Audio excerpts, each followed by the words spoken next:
Avtomobil yo'llarida harakat xavfsizligini ta'minlash, yo'l transport hodisalarini oldini olish maqsadida o'tkazilgan nazorat reyd tadbirlari davomida gazel rusumli transport vositasi to'xtatib tekshirilganda haydovchining og'iz bo'shlig'idan spirtli ichimlik hidi kelganligi sababli maxsus alkostop moslamasi orqali tekshiruvdan o'tkazib ko'rildi. Tekshiruv davomida haydovchi mastlik holatda transport vositasini boshqarib kelayotganligi aniqlandi.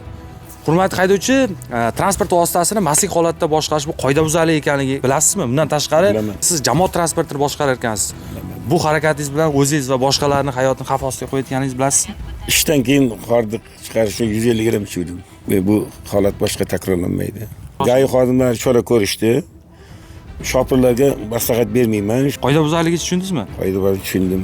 Hozirda holat yuzasidan haydovchiga nisbatan ma'muriy javobgarlik to'g'risidagi kodeksning 131-moddasiga asosan ma'muriy bayonnoma rasmiylashtirilib, transport vositasi vaqtinchalik saqlash uchun jarima maydoniga joylashtirildi. Shu o'rinda barcha harakat qatnashchilaridan harakat davomida amaldagi yo'l harakati qoidalariga rioya qilgan holda harakatlanishlarini so'rab qolamiz. Zero qonun ustuvor, jazo muqarrar ekanligini aslo unutmang.